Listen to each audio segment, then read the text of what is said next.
Oi, meu nome é Gustavo Junqueira, venho convidá-lo para uma live no dia 28 de maio, quinta-feira, às 18 horas, organizada pelo Damásio Taubaté, e eu teria a oportunidade, na companhia do grande professor Fernando Gentil, de falar um pouco sobre a execução penal, as mudanças do pacote anticrime e os reflexos agora nos tempos de pandemia. O evento é organizado especialmente para os alunos de Taubaté e região, mas é claro que fica o convite a todos os interessados. Até lá!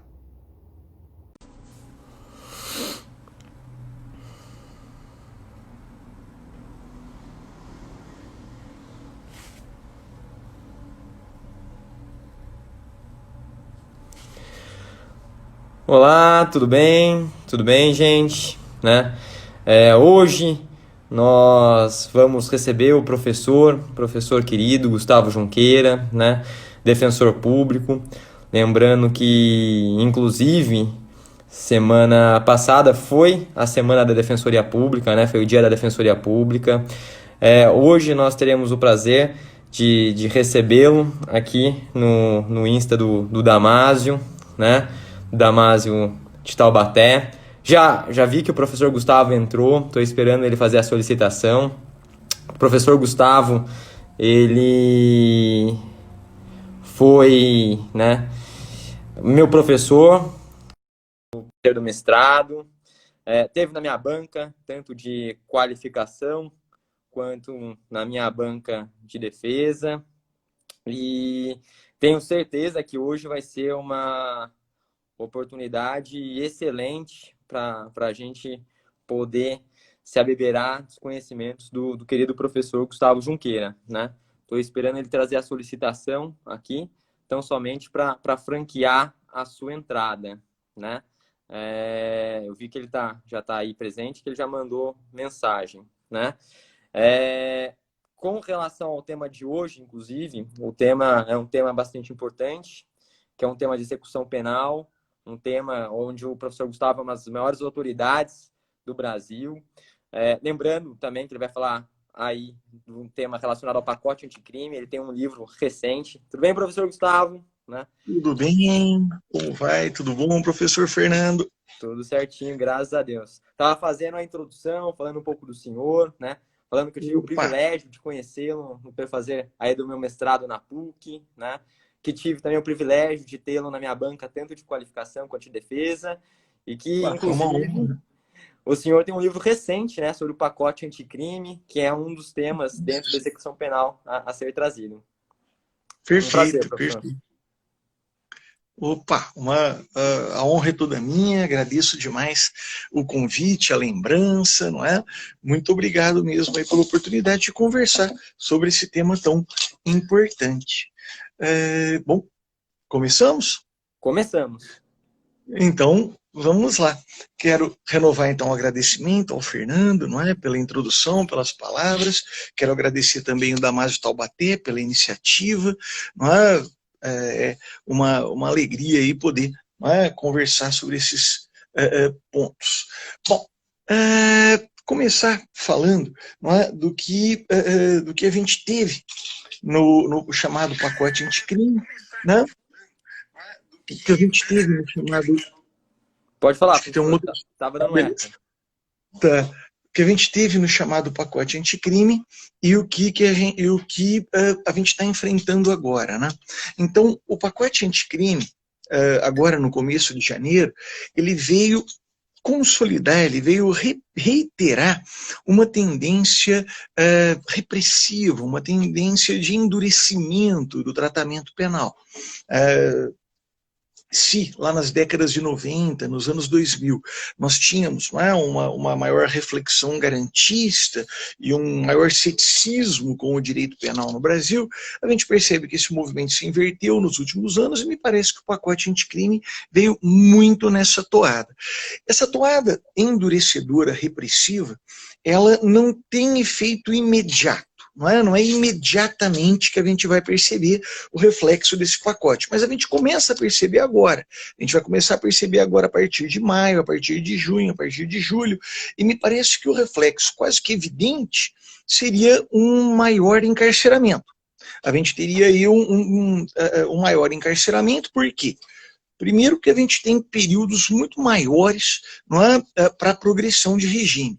Nós temos um rol de crimes que foi introduzido, né, que foi lançado agora como crime hediondo, que também exige um tempo maior para progressão.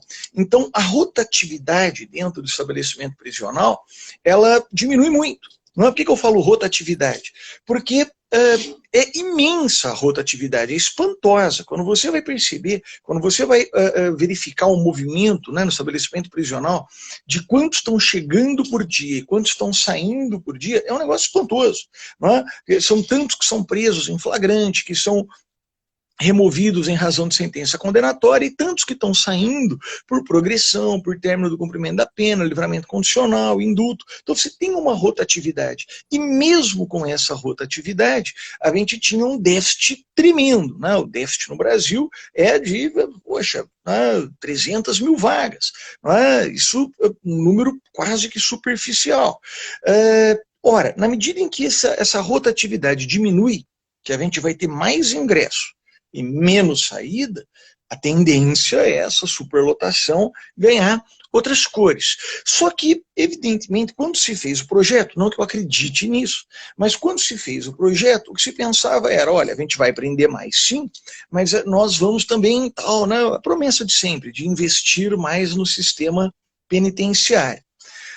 O problema é que, não sei se iam investir ou não iriam, mas não vão. Não vão porque hoje nós temos uma escassez de recursos absurda, derivada da pandemia. Os estados não sabem como vão honrar salários, como que vão pagar professores, como é que vão pagar policiais, como é que vão pagar médicos. Não é? Ninguém sabe como é que vai dar conta de fazer pagamento, dado o evidente déficit de arrecadação.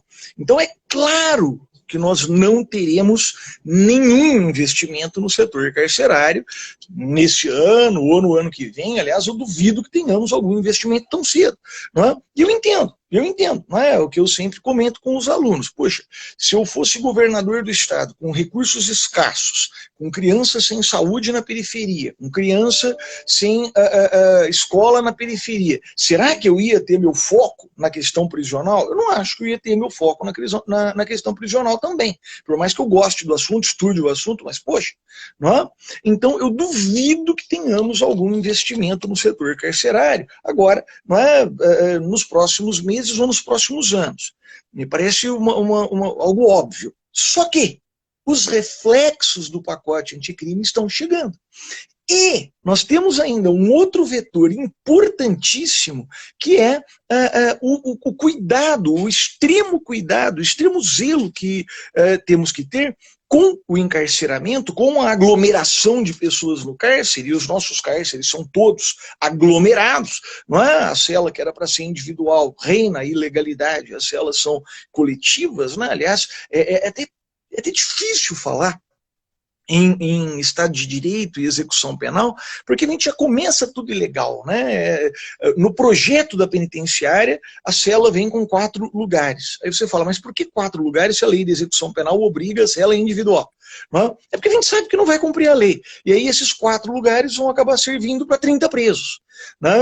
Todo mundo sabe que é assim que funciona, etc. Né? É o reino da ilegalidade, não tem nada de legalidade. Em nome da lei, descumpre-se a lei aí, não é, a torto e a direito. E nesse momento em que nós precisaríamos, não é, ter então um maior zelo, um maior cuidado com o aprisionamento, diminuir não é, essa aglomeração de pessoas encarceradas, o que a gente vai ter é o contrário, o que a gente vai ter é o reflexo do pacote anticrime, que vai forçar a aglomeração, que vai forçar a superlotação, que vai forçar a capacidade do sistema prisional. Me parece, então, que algo que já tinha sido declarado como um estado de coisas inconstitucional, não é? Me parece que uma situação que caminhava já para o caos, não é? Agora ela corre em direção a uma tragédia. Ela corre em direção a uma tragédia. O que a gente percebe, não é, no dia a dia, no trato com a questão prisional, com a execução penal, é apesar de muito discurso e muita propaganda sobre a recomendação do CNJ, ou sobre uma decisão pontual aqui ou acolá, não é? Que buscou diminuir essa superlotação, o que a gente vê é o contrário. O que a gente vê é uma imensa insensibilidade dos operadores do sistema de justiça. Não é? Eu hoje mesmo recebi 2 decisões do tribunal em que o desembargador dizia que eu não provei que a casa dele é menos superlotada e suja do que a prisão. Não é? Então, eu não vou soltar. Quem me garante que na casa dele a situação não é ainda pior do que a cela? Sério? A gente tem que fazer esse tipo de demonstração agora? Eu tenho que tirar fotos do interior da residência em que o sujeito vai morar quando sair, para mostrar que... Sério? Isso é um argumento sério? Isso parece até uma brincadeira. Não é? Isso é só rindo mesmo. Não é? É um desrespeito, é um devaneio. Não é? Mas é assim que se decide, é assim que se faz de forma absolutamente insensível, de forma absolutamente despreocupada, descomprometida. Não é? É isso que nós temos observado no sistema de justiça como regra. É claro que eu estou generalizando. Não é? Claro que a gente vai encontrar profissionais preocupados e dedicados. Mas, poxa, não é? Então, me parece que esse cenário, ele faz aquilo, né? Aquela expressão que o pessoal chama de tempestade perfeita. Não é? É tudo dando errado ao mesmo tempo de todo lado. E isso vai ser isso vai gerar consequências terríveis, quer para toda a população presa, quer para todos aqueles que orbitam o sistema prisional. A gente está falando de servidores, a gente está falando dos agentes carcerários, a gente está falando dos policiais, a gente está falando de todos que vão ter um imenso problema de saúde pública. A gente já tem um imenso problema e a gente está caminhando para uma catástrofe de saúde pública. Não é? Quando você pega os números no estado de São Paulo, pelo menos, a gente percebe que de cada 10 mortos até aqui dentro do sistema prisional, 1/3 são servidores. Não é? As vidas todas, não é? Têm a mesma dignidade, a gente não fala nem em valor de vida, a gente fala em importância, em dignidade, é claro, não é? Mas é até curioso como, não é? Mesmo aqueles que vêm com o discurso de ódio, do eu não estou preocupado e etc., poxa, a gente está falando de todo mundo, a gente está falando de pessoas, a gente está falando dos presos, a gente está falando dos servidores, a gente está falando de todos os envolvidos. É a iminência de uma catástrofe, não é? De saúde pública dentro do sistema prisional. Lembrando ainda, e é claro que eu ainda quero, não é, tocar em pontos específicos do pacote, mas lembrando ainda as terríveis condições estruturais do sistema. Não é? Quem conhece o sistema prisional sabe que a gente não tem leito, não tem condição médica. Não é? É muito comum que os presos fiquem 4, 5, 6 dias sem ter a visita de um médico no estabelecimento com 2.500 presos. Não é? Problemas banais. Eu me lembro, não é, de uma situação de uma moça no estabelecimento feminino que teve uma crise de enxaqueca e ela foi pedir remédio. E a enfermeira disse, olha, eu não posso te ministrar nada que não seja aspirina, porque eu não posso te dar uma medicação mais forte, eu não sou médica. Não é? E ela pegou a aspirina e jogou no chão, falou, você está de brincadeira que você vai me dar aspirina, eu estou aqui, não é, morrendo de dor de cabeça, eu estou com enxaqueca, eu tenho enxaqueca, está aqui, tenho diagnóstico. Não é? Poxa, se a gente não consegue dar conta de enxaqueca, se a gente não consegue dar conta de cárie, a gente vai ter conta de uma pandemia dentro do sistema prisional? Não é? Uma pandemia para a qual não se conhece medicação eficaz, uma pandemia que exige um distanciamento que nós evidentemente não somos capazes de acolher. A lei exige cela individual desde 84, e nós temos estabelecimentos com celas com 20, 25, 30 presos. Não é? Os internos em medida de segurança. Poxa, mas eles estão em um hospital, né? É um hospital psiquiátrico, não é um hospital preparado para tratar de outras questões médicas. Não são hospitais com respiradores, com o aparato para tratar de questões relacionadas à Covid ou problemas respiratórios. São hospitais psiquiátricos. Nem perícia estão sendo feitas por conta da pandemia. Então, pessoas que podiam estar sendo soltas Não estão. Por quê? Porque não temos estrutura para conseguir fazer a perícia de cessação de periculosidade. Nossa, é assim, é desesperador. Né? Então a gente está num quadro desesperador, é a tal da tempestade perfeita mesmo, tudo que podia estar errado está dando errado ao mesmo tempo. A gente teve uma lei repressiva desacompanhada, não é, da estrutura suficiente para que ela pudesse ser viável. Mesmo que esses recursos estivessem previstos, eles não seriam empregados agora, porque a gente teve uma pandemia, e é curioso como não se tenta reagir a isso. Não é? Podia reagir, podia tentar suspender, então, a eficácia dessas medidas restritivas. Poderíamos ter medidas que viessem contrapor, não é? Como decretos de indulto, como saídas temporárias mais amplas, como outorgar eficácia à recomendação do CNJ, para que ela não seja apenas quase que uma brincadeira nas peças, não é? Que a gente coloca, olha, eu quero que cumpra isso aqui, o juiz fala, não, isso não é norma, isso é uma recomendação. Dá bom, então se é conselho, não é? Se é um mero conselho, realmente não está fazendo a diferença que a gente queria que fizesse, né? Bom, esse me parece que é o quadro, né? É o quadro visto assim com tintas gerais, né? Quero então agora comentar um pouquinho de pontos aí específicos, né? Aqui, ó, não sei, professor Fernando, você acha melhor eu vou comentando algumas perguntas que vão chegando, ou é melhor deixar para o final, né? Pode deixar para o final. Só trazendo uma ponderação, então, né? Por favor. A gente estava falando desses direitos de segunda dimensão, né? Que são aqueles direitos prestacionais, como diria ele, NEC, e aí abarca os direitos, né, sociais, econômicos e culturais. E a gente tem vários dispositivos, né?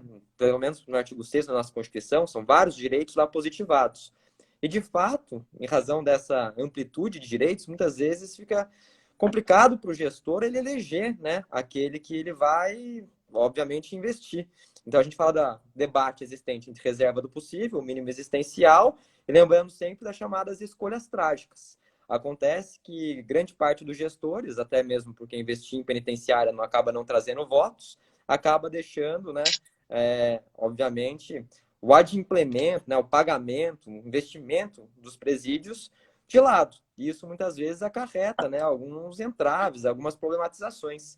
Como a gente teve, acho, se eu não me engano, há uns 2 anos no Nordeste, onde vários presos começaram, inclusive, a se matar, né, por causa dessa superpopulação carcerária, né? Ou seja, é bastante complicado mesmo quando a gente trabalha com essa discussão de reserva do possível e mínimo existencial.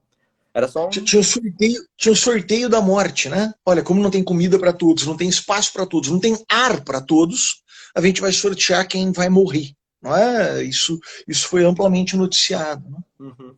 Eu acho que há uns 2 anos, né? No início do ano, em janeiro. Mas eu acho que pode trazer as informações, professor, e deixar as perguntas para o final mesmo. Perfeito, perfeito. E só dentro ainda do que... Já pontuaram aqui no Rio Grande do Norte, Natal. Perfeito.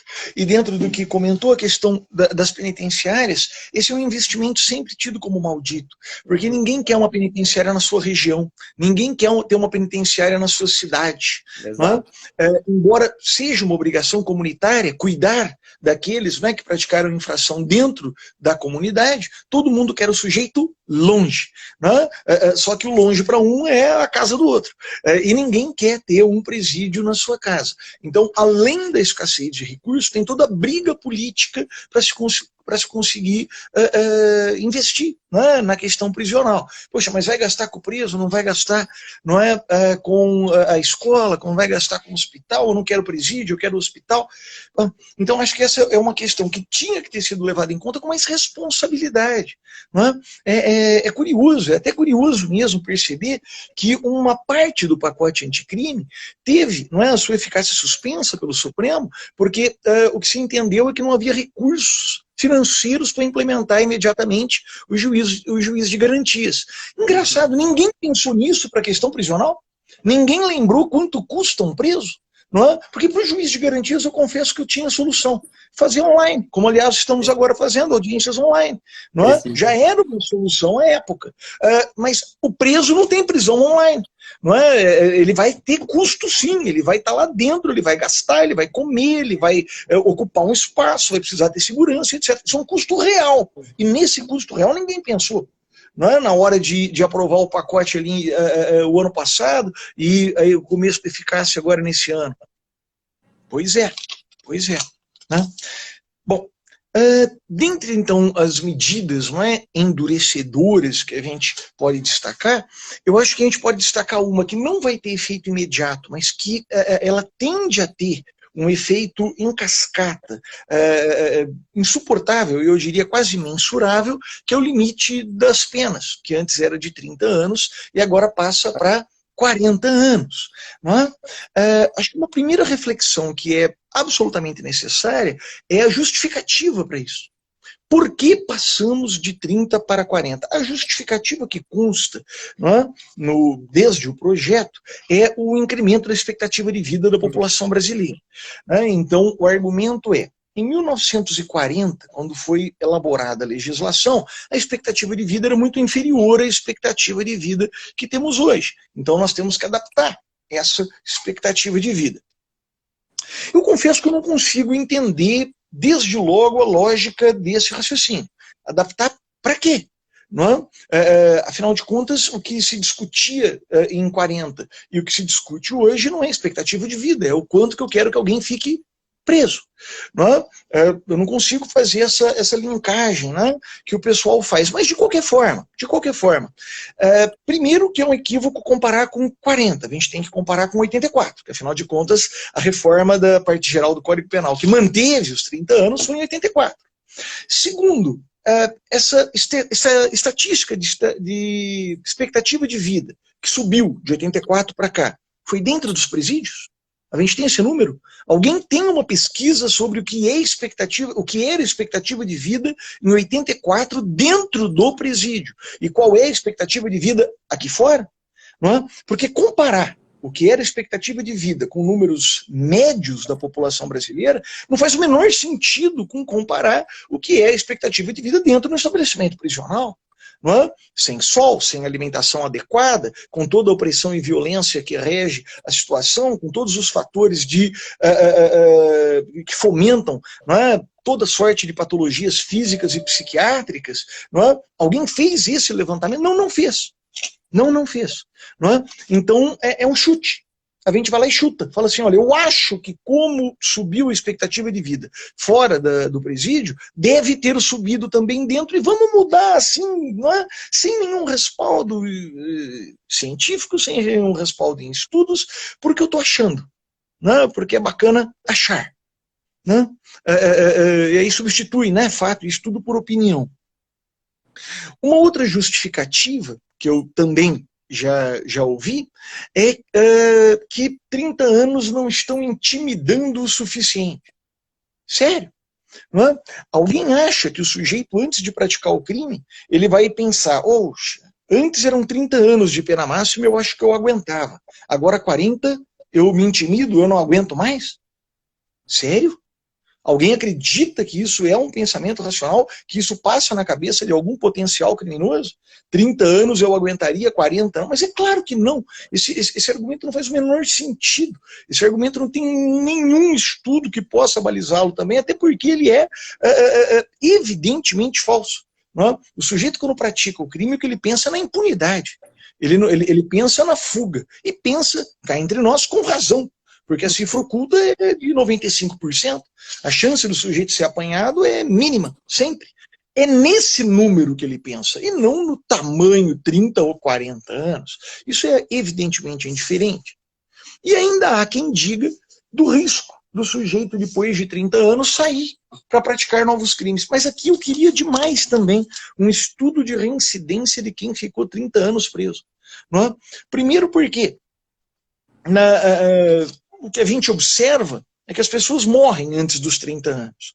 São raríssimos os casos daqueles que conseguem sair vivos do sistema depois de 30 anos. Agora, vivos e aptos à prática de crime, nossa.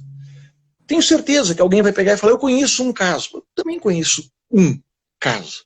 Mas eu não posso mudar uma política pública e mudar a legislação brasileira por causa de 1, 2, 3, 4 casos. Eu precisaria ter uma estatística relevante. Pegar e falar, olha, de cada 1.000 presos que saem depois de 30 anos, eu tenho um índice de reincidência de 60%. Ou talvez isso fosse um argumento. Mas a gente não tem. A gente não tem esse número. Nós somos absolutamente primitivos e precários em estudos criminológicos de levantamento de dados sobre população carcerária. Quer pelo pouco interesse, quer pelo pouco estímulo à pesquisa, quer pela dificuldade que o próprio Estado e o governo acabam gerando na obtenção desses dados. A gente pede esses dados, por que você quer? Eu quero fazer um estudo. Não, mas isso aqui é uma questão de segurança. Vai mudar o que se eu soubesse essa informação, se eu tivesse essa informação? Não é porque a gente não pode ser mais transparente? Não, isso é penal. Bom, pois é, a gente não tem nada disso. É tudo chute. É tudo achismo, é tudo intuitivo. Não é? A gente faz política pública por intuição. Agora, a única certeza que eu tenho é que aumentando para 40 anos, eu vou aumentar a permanência de determinada fatia da população carcerária no cárcere. E aumentando essa fatia, eu estou aumentando superlotação. Isso eu tenho certeza. Isso eu tenho certeza. Eu acho que é a única certeza que a gente pode ter. Né? E eu confesso que ainda clamo por um fundamento racional para esse aumento para 40 anos. Que não seja o intuitivo. Não é? Que não seja o vamos deixar mais tempo lá. Né? Será que vai melhorar a sociedade no futuro, aumentar para 40 anos? Será que vai intimidar? Será que vai facilitar, prevenir reincidência? A gente não tem nenhum estudo a esse respeito. É só intuição. E a gente vai pagar o preço financeiro e o preço humano desse aumento de limite. Né? Bom. Preciso. Professor, só trazendo uma ponderação, né? Por favor. Inclusive, algumas pessoas dentro de política criminal falaram que é um político, né, uma política penal demagoga, populismo penal. O Thiago Caruso, que é aluno do doutorado, né, que fez mestrado com a gente, até trouxe aqui em relação às finalidades da pena. Ele pontuou assim, mas a pena tem a finalidade, né, tanto da retribuição e a prevenção. Como que seria essa prevenção, né? Ou seja, será que não estaria dentro dessa prevenção? Até que o professor Oswaldo Henrique Dweck, né, que foi nosso orientador, ele trabalha, né, na sua dimensão geral e especial, positiva e negativa. Então, também eles estão trazendo algumas ponderações nesse sentido aqui, professor. Então, primeiro, né, o abraço sempre aí para o Thiago, brilhante, né? Eu me lembro da exposição dele sobre dolo e cegueira deliberada, absolutamente brilhante, que sei que depois ele verteu, né, para a escrita. Então, me parece que de todas as finalidades aqui, não é? As finalidades utilitárias não se justificam. Né? Você não consegue justificar a finalidade preventiva geral negativa, a intimidação. Como eu comentei, eu não consigo acreditar que alguém vire e fale, olha, 30 eu suportaria, 40 não. Ninguém pensa 30 eu suportaria, 40 não. Se a gente for pensar numa prevenção geral positiva, isso se torna ainda mais despropositado. Afinal de contas, você não precisa de uma comunicação de 30 anos sobre a vigência da norma. Aliás, é certeza que depois de algum tempo, e essa crítica do Gunter, a comunicação se esvai. Não é? A comunicação se perde, a gente nem lembra mais o que está acontecendo com aquele sujeito lá, a perda dele da sociedade já foi normalizada, ele já está destacado, ele já está fora. Não é? Então você não tem essa reiteração de comunicação, a Beccaria dizia isso. Não é? Ele já falava, né, do efeito de intimidação da prisão com muros, da prisão não visível, não é? A gente já tem isso tratado há tanto tempo. Né? Quando você fala em prevenção especial, então, aí é quase de chorar, né? Pensar em que o sujeito vai se integrar melhor à sociedade passando 40 anos fora da sociedade. Né? A gente poderia trazer aqui inúmeros relatos. Eu me lembro de um, não é? de um egresso que chegou a ganhar o prêmio Jabuti, né? O Luiz Roberto Mendes, e ele contava em palestras que quando ele saiu do estabelecimento prisional, olha que curioso, não é? Isso que ele tinha saído ainda, não é? Há já um bom tempo. Ele contava em palestras que ele saiu, né? E ele tinha então fichas para comprar, usar o telefone, o seu orelhão. Aí ele foi no orelhão, não era orelhão de ficha, era orelhão de cartão. Ele nunca tinha visto um telefone com botões. porque na época dele era a roleta. Aliás, eu sou da época da roleta, né? Estou entregando a idade aqui. Eu sou da época da roleta no telefone também, né? E falou que ele ficou olhando para aquilo e falou, e agora como é que eu ligo para a pessoa me buscar? Porque ele foi solto de uma hora para outra. Ele recebeu o induto, ganhou o alvará, não é? Deram a ficha na mão dele, deram lá o que ele tinha recebido de pecúlio, ele saiu para a rua, depois de 30 anos preso. Né? Aí ele falou, eu não conseguia usar o telefone. Não sabia como fazer. Aí eu peguei e fui lá pedir para um cara. O cara pegou e falou, olha, é assim, eu vou te ensinar. Pegou minhas fichas, pegou meu dinheiro, e saiu e levou minhas fichas, meu dinheiro. Ele falou, eu, perigoso, terrível, criminoso, egresso. Depois de 30 anos tomei um golpe. Não é? O cara levou meu dinheiro, levou minhas fichas e eu não sabia usar o raio do telefone. Não é? Ele falou, eu fui pedir ajuda, depois de horas alguém veio e fez uma ligação a cobrar para usar um telefone. Não é? Por que eu estou usando esse exemplo? Porque 30 anos vão ajudar alguém a se integrar à sociedade, 40 anos vão ajudar mais ainda. Não é? Eu estou imaginando o sujeito que ingressou no estabelecimento prisional em 2005 e que fica até 2045 detido. Não é? Ele não teve contato com o celular. Já pensou o que vai ser daqui a... Minha nossa. Não é? Aliás, aqui também um ponto interessante a se refletir. Esses 40 anos, claro que é uma nova lei gravosa. Não tenho dúvida. Não é? Mas uma bela reflexão é a seguinte. Imagine alguém que já tem 30 anos a cumprir no dia 30 de dezembro de 2019. A nova lei entra em vigor agora dia 23 de janeiro entrou em vigor dia 23 de janeiro de 2020. Uhum. Ele pratica um novo crime, apenas um novo crime, dia 30 de janeiro de 2020. E por esse novo crime ele tem 10 anos de pena a cumprir. Minha pergunta é, eu posso pegar os 30 anteriores e somar aos novos 10 para dar 40?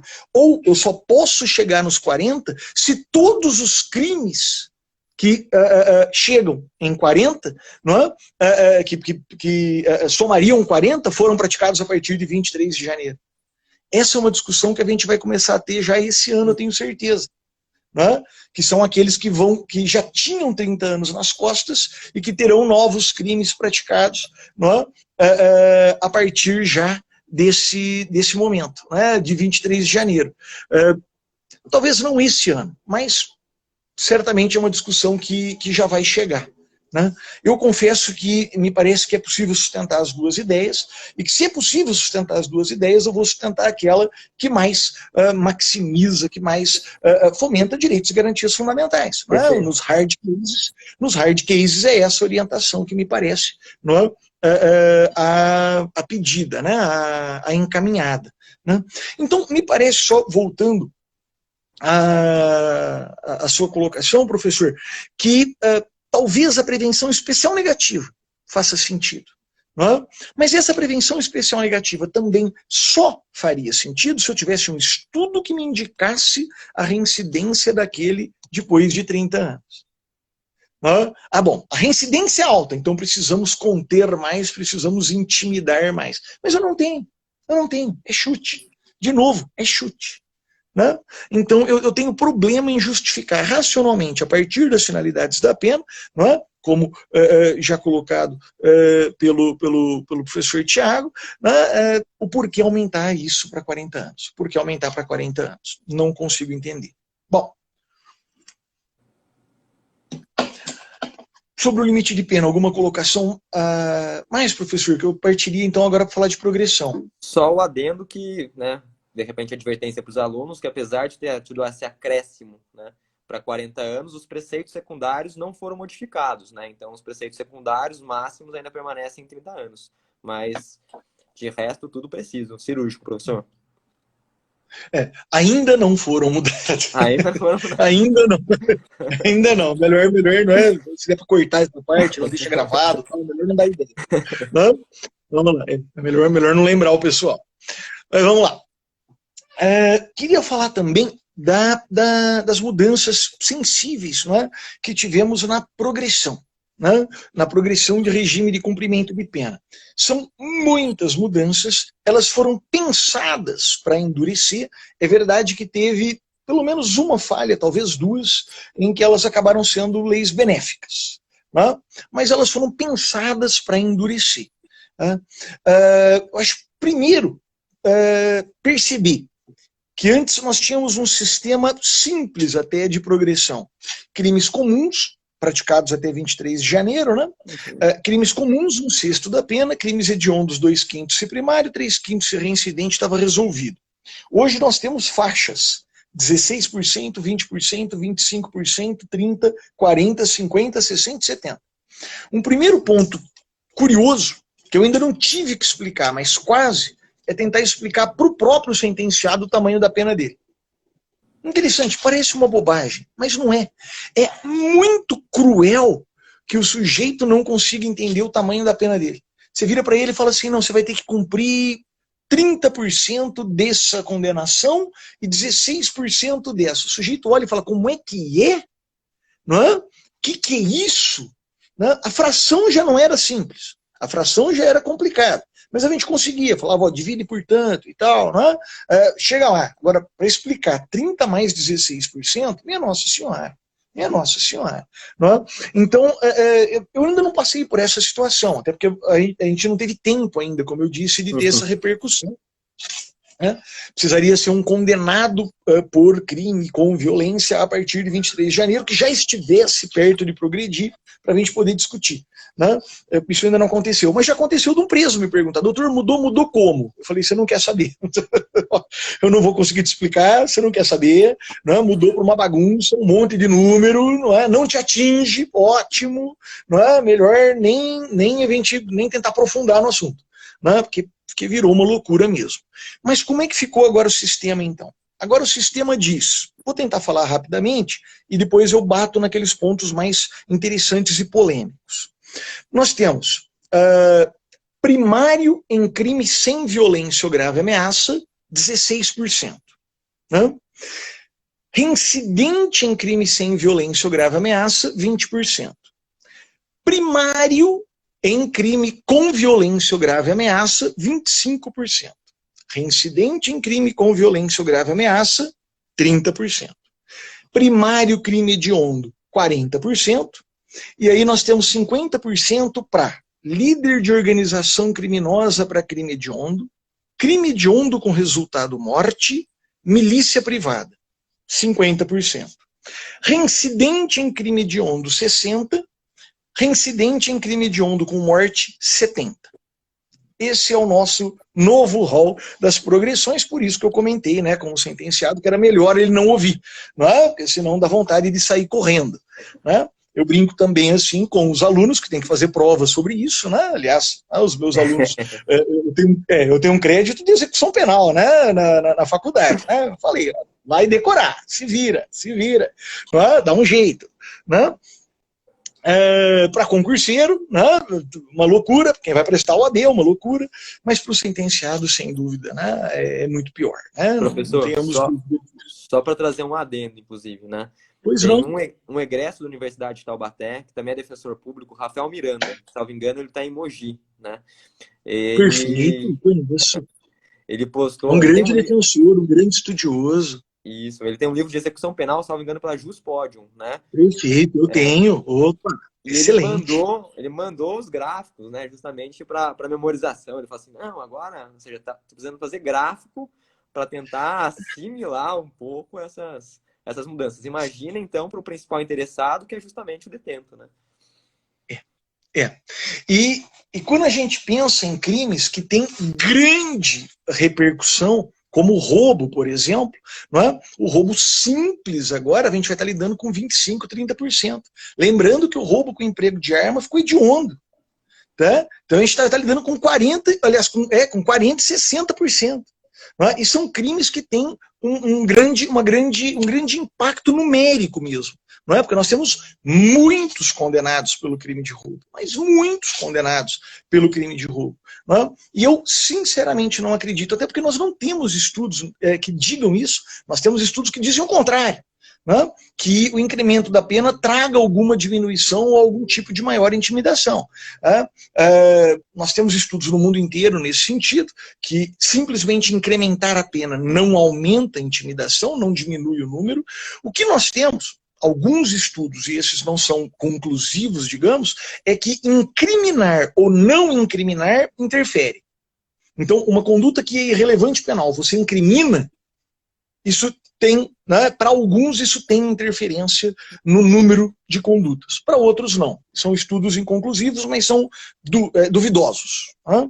Agora, incrementar a pena, a gente tem aquele quadro famoso da lei de crimes hediondos, né? Que você tinha, tem na obra do Silva Franco, né? Sempre referenciada, que os crimes vinham numa crescente, vem a lei de crimes hediondos e eles na mesma crescente, não tem uma mudancinha na curva estatística, não dá nem uma choradinha, nem para cima nem para trás, né? Então me parece que o número de roubos mantido, a gente vai ter uma explosão de manutenção no cárcere, né? Por causa desses 25% e 30%. Mas vamos lá. Queria fazer alguns comentários aqui dentro desses valores. O primeiro comentário, que é interessante, não é, teoricamente apenas, é para o primário em crime sem violência ou grave ameaça. Porque antes, né, esse primário, que praticava crime comum sem violência ou grave ameaça, ele tinha que cumprir 1/6 da pena, que dava 16,6% da pena. Agora, ele tem que cumprir 16%. Então, foi lei benéfica. Foi sem querer, mas foi lei benéfica. Né? É claro que ele é muito pouco benéfica, mas em alguns poucos casos faz diferença. Eu já tive casos, né? Eu pedi a retificação do cálculo, sujeito que ia... Exato, sujeito que ia progredir em outubro, passou a progredir em junho, pronto, já estamos com o BI pronto para ele. Né? Isso eu tive. Foi a nova lei benéfica, né? que tem efeito retroativo. Interessante. Né?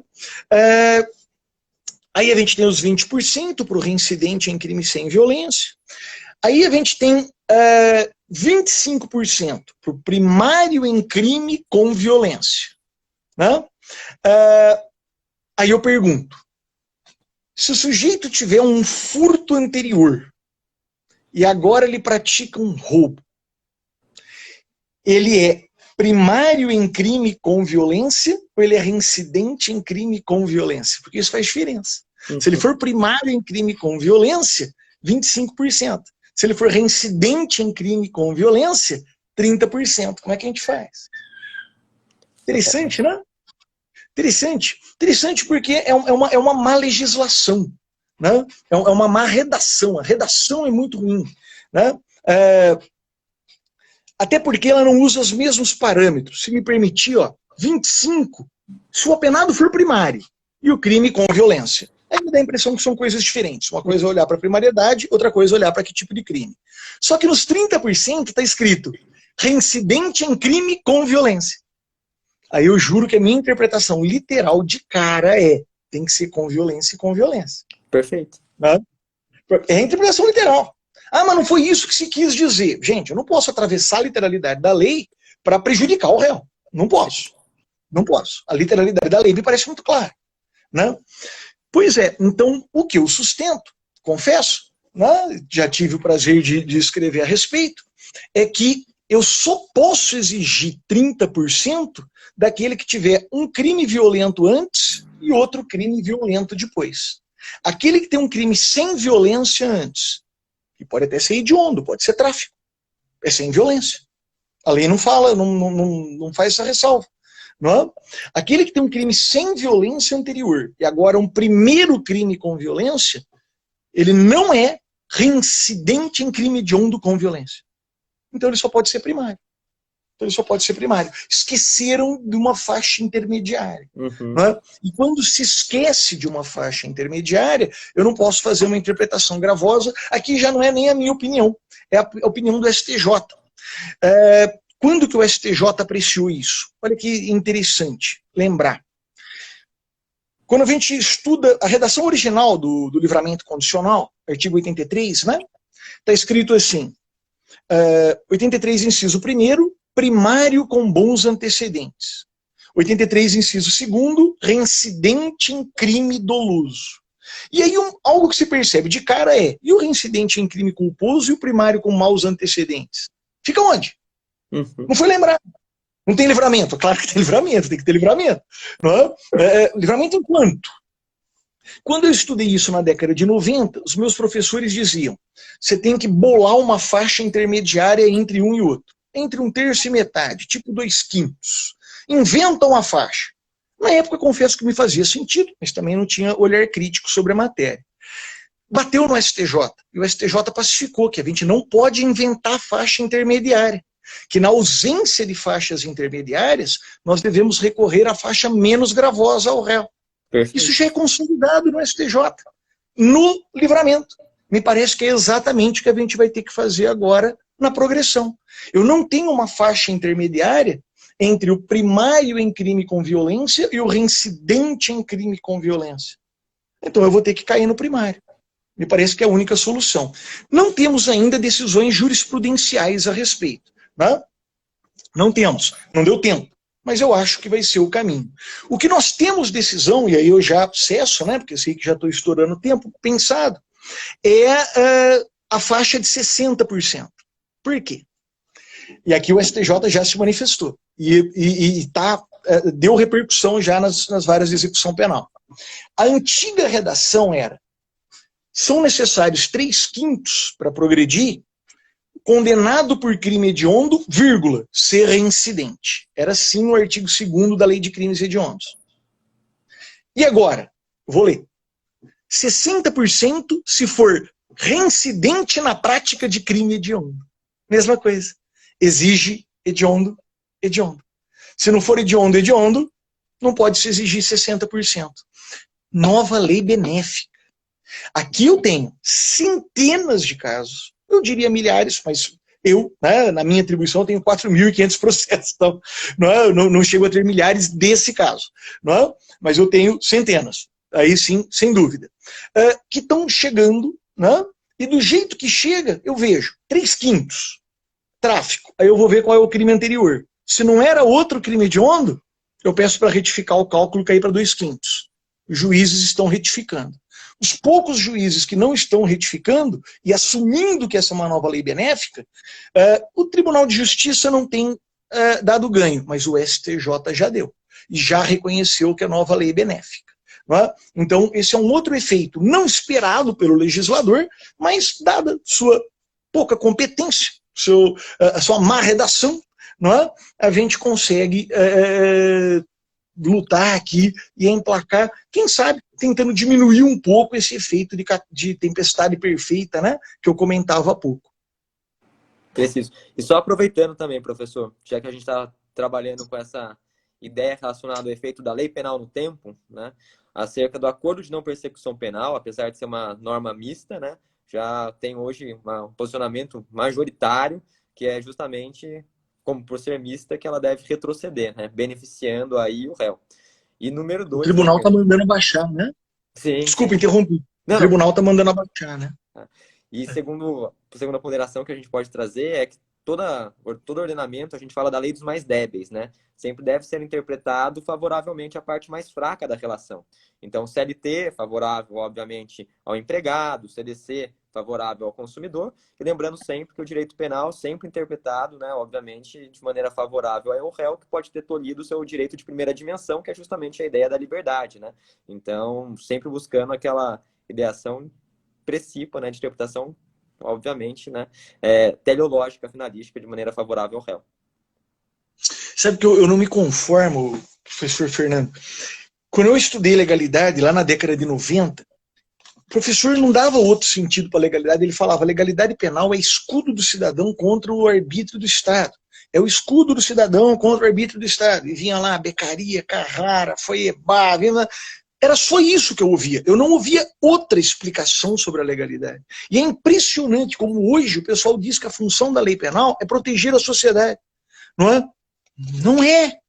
Se eu parto dessa premissa, eu tendo a ver a lei penal como um instrumento de ampliação de poder penal.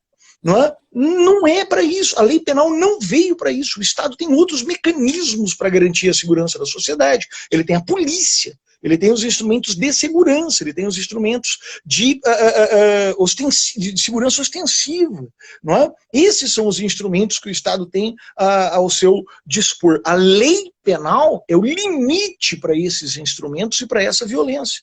Ela busca limitar o poder do Estado. Eu acho que quando a gente perdeu essa dimensão do que para que serve a lei penal, né, quando o pessoal começou a subverter o objetivo da lei penal, me parece que a gente perdeu 400 anos de evolução histórica sobre o direito penal e perdeu, não é, grande parte da essência do que o professor tão bem colocou, da lei do mais débil, não é, do direito de primeira dimensão. Né? E só lembrando também, né, que o princípio da legalidade, artigo 1º do Código Penal, nullum crimen nulla pena, sem prévia lege, né, ele anda umbilicalmente ligado justamente com garantismo, né, ou seja, é justamente uma maneira de tolher o arbítrio estatal, né, obviamente nesse aspecto punitivo.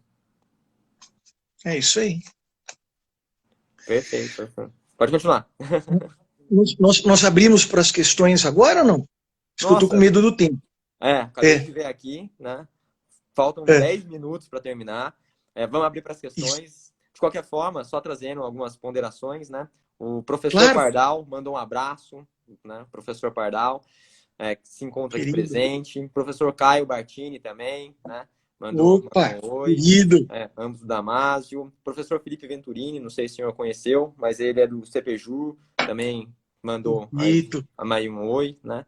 Um grande abraço. Enfim, para as pessoas que eu fui analisando aqui enquanto o senhor estava fazendo a exposição, estava acompanhando, né? Vamos deixar aberto aí para eventuais questionamentos, podem ir trazendo, né? Com relação à pandemia, né? Aproveitando, enquanto não traz questionamentos, só fazer algumas ponderações acerca do artigo 268, né? Que a gente traz pelo menos 3 ponderações, até brinco sala de aula que 3 é número mágico, porque a gente fala fato típico, lícito culpável, né, o ato previsto em lei, tipicidade, contrário ao ordenamento jurídico, licitude, traz uma certa censurabilidade, culpabilidade, né, tipicidade, conduta anexo causal e resultado, né, culpabilidade, imputabilidade, né, enfim, exigibilidade, conduta diversa, potencial conhecimento da licitude. Então, o professor Alamiro, ele faz 3 ponderações acerca do artigo 268, que é bastante discutido também em relação à pandemia, já que seria um dos assuntos, né, execução penal, Covid e, obviamente, pacote anticrime. E o 268 surgiu aí à luz, obviamente, nesse período aí de pandemia. Enquanto o pessoal não traz os questionamentos, a gente vai falando, né? A primeira advertência é justamente por se tratar uma norma penal em branco, que demandaria, obviamente, complemento. Lembrando que a norma, quando não traz complementação, ela pode ser um tipo aberto, se precisa complemento valorativo ou, né, uma norma penal em branco, se for um complemento normativo. Ela é uma norma penal em branco, ela poderia ser, né, enfim, complementada aí por intermédio de decreto. Acontece que com a competência com relação à saúde, ela é uma competência concorrente, artigo 22, inciso 2º da Bíblia Política, né? A gente tem inúmeros decretos aí antagônicos. Então, como que seria a tipificação desse artigo 268, né? Então, ele fala assim, fica meio complicado a gente trazer uma certa punição através, obviamente, desses decretos, em razão da sua volatilidade, né? Segunda ponderação que eu acho interessante trazer é justamente que esse 268, né? Só um detalhe, trouxeram uma pergunta aqui, ó, com relação à falta de uso de aparelho celular, falta grave, né? Mas só terminando aqui, professor, eu já passo então para o senhor. A segunda ponderação que ele traz, né, professor Alamiro, professor da Universidade de São Paulo, diz respeito justamente ao fato desse artigo 268, ele ser um crime, né, de perigo e que necessita do dolo. Em outras palavras, a pessoa, para trazer essa eventual punição, ela tem que estar, obviamente, né, enfim, com a doença. Então, é muito difícil a comprovação nesse aspecto subjetivo. E, derradeiramente, a possibilidade de prisão, né, que foi bastante discutida, e até a gente trabalha com a execução penal, e ele fala que há o risco de subverter, né, o princípio fundamental do direito penal, que é justamente o princípio da intervenção mínima. Haja vista a ideia do direito penal, ele trabalhar com aquela ideia da subsidiariedade, né, ou seja, a derradeira, né, enfim, derradeira trincheira contra os comportamentos humanos indesejados, como diria aí o professor, né, Paulo Rangel. Então, acho que seriam essas as advertências com relação ao 268. Professor, então, trazer aqui alguns questionamentos, enquanto estava falando, eu vi que foram surgindo, né? Primeiro, acerca da falta grave referente ao uso de aparelho celular. Sim, só ter um comentário em cima, né, que você disse, dos comentários do querido amigo, professor Alamiro, é até curioso, né, você pensar em prender alguém por crime contra a saúde pública e criar e fomentar um problema maior de saúde pública dentro do presídio. Opa! Né? Faz mais ou menos sentido só, né? Não faz muito sentido, né? Mais ou menos sentido só. Né? Aliás, é bem curioso pensar isso, e foi uma reflexão que surgiu numa outra reunião que eu tive, num outro debate que eu tive com a professora Patrícia, quando a gente fala do tráfico, né? A gente tem 40%, 35% dos presos por crime contra a saúde pública, dentro do presídio, gerando um problema de saúde pública. Tem a gente está com um problema aí. Né? Para proteger a saúde pública, a gente está criando um imenso problema de saúde pública, porque essas pessoas vão se contaminar, e elas vão ter rotatividade, elas vão... será quase que um bolsão de manutenção, não é, da infecção. Não é, dentro do estabelecimento. Para proteger a saúde pública, eu estou fazendo isso pela saúde pública. É um paradoxo, é um paradoxo. A questão da falta grave, né, do celular e dos componentes de celular é um problemão. Né, é um problemão. Não era falta grave, né, a posse de aparelho celular, lá no começo dos anos 2000 passa a ser, torna-se falta grave, só que a lei federal que traz a previsão da falta grave do aparelho celular é uma lei federal muito mal feita. À época, você tinha uma lei estadual, né, que dizia possuir aparelho telefônico de rádio similar, componente ou acessório. Na lei estadual tinha, em São Paulo tinha. Só que quando eles fazem a lei federal, eles tiram componente e acessório. Fica só o aparelho celular. E aí fica a pergunta, quem possui bateria, chip, carregador, pode ser punido por falta grave? Me parece evidentemente que não. Por quê? Por obediência à legalidade. Ah, Gustavo, mas é o que se queria, eu acredito que é o que se queria, mas não se fez. Tem que respeitar a legalidade, a gente volta para a mesma ideia. Para que serve a lei? É limite ao poder do Estado ou é para proteger a sociedade? Não é? Infelizmente o STJ pacificou que a lei é para proteger a sociedade, interpretou de uma forma inaceitável, não é? E disse que também componentes e acessórios podem estar, não é, inseridos aí na falta grave. Perceba, eu acho, de novo, não é? Nós hoje vivemos, eu acho que todo mundo assustado, com a crise de limite de poder. Todos os poderes parece que não estão se contendo. Não é? A gente olha para todos os três poderes e fala, gente, cadê os instrumentos de contenção? Tá faltando limite, está faltando contenção. É isso. Nós perdemos as barreiras da legalidade. E certamente, onde isso se tornou mais evidente foi no direito penal. Nós perdemos as barreiras da legalidade. E agora a gente está pagando o preço. A gente está pagando o preço com os três poderes. Não estou falando, os três poderes perderam os esteios da legalidade.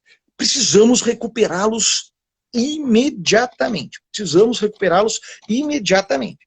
Perfeito. Sistema de freios e contrapesos, artigo 2º da Constituição, né, que a gente fala que checks and balances. Professor, né, temos ainda por cima um abraço aqui de outro aluno do nosso mestrado, né, que é justamente o Guilherme Felício, tá, né? Professor Dermeval Farias, do GRAM, né, que foi membro do CNMP, também mandou um abraço, né, se faz presente. E trazer uma outra pergunta também, professor. Essa pergunta é da Ana Carolina. Ela fala assim, professor, o senhor acha que o regime semiaberto tende a tornar-se uma nova prisão domiciliar? Então, em muitos estados já é assim. Né? No estado de São Paulo, o que a gente fez, né, eu costumo brincar, aliás, com uma figura muito trazida pelo nosso eterno orientador, professor Dweck, que é a figura do surrealismo, né, a pintura base do surrealismo, que tem um grande cachimbo, né, e embaixo isso não é um cachimbo. Né? Então, eu brinco que o regime semiaberto em São Paulo ele é surreal também, porque você pega um CDP, que é um centro de detenção provisória, foi feito para prisão provisória, não foi feito nem para fechado. Você pega um CDP e coloca uma placa, isso é um semiaberto. E vira semiaberto. O semiaberto é uma piada. Né? A grande diferença do regime semiaberto para o regime fechado, né, em vários estados, é que o semiaberto permite saída temporária. É isso. Não é? Agora, a arquitetura, e a arquitetura é muito importante, gente, nossa, não é? Buscar os clássicos, é buscar, não é? O panóptico de Bentham, é buscar o que se espera de um determinado, é buscar a arquitetura da escola de Chicago, não é? Dos conjuntos. A arquitetura é muito importante quando você está falando em convívio de pessoas. A gente pega um lugar com arquitetura de regime fechado, prega uma placa falando isso é um semiaberto e faz de conta que isso é um semiaberto. Né? Em outros estados, ao invés de se inventar semiaberto, o que se fez foi trazer, não é, para o albergue domiciliar. Em tempos de pandemia, me parece que era urgente que a gente trouxesse os condenados do semiaberto para o aberto domiciliar, sim. Desculpa interrompê-lo, mas é que aqui apareceu que tem 1 minuto remanescente, né? A live passou muito rápido, né? Gostaria de imensamente para mim também de agradecê-lo, né? Obviamente, por se fazer presente, tendo vários outros compromissos, e obviamente falar justamente para o pessoal aqui de Taubaté e de toda a região, né? Que nutre um carinho, obviamente como eu, né? Muito grande pelo senhor.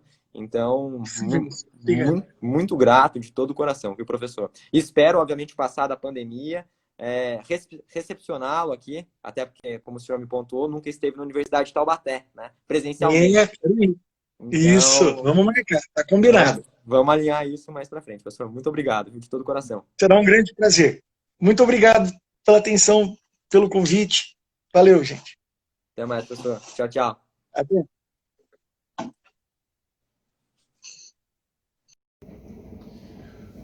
Oi, só queria mais uma vez agradecer aí ao pessoal da Damásio Taubaté pela oportunidade de participar dessa live, não é, ao lado do professor Fernando Gentil. Acho que foi muito bacana, a gente conseguiu discutir, trazer pontos muito interessantes para reflexão. Passou muito rápido mesmo, né? Olha, ficou até com gostinho aí de quero mais, né? Esperamos aí continuar essa discussão em breve.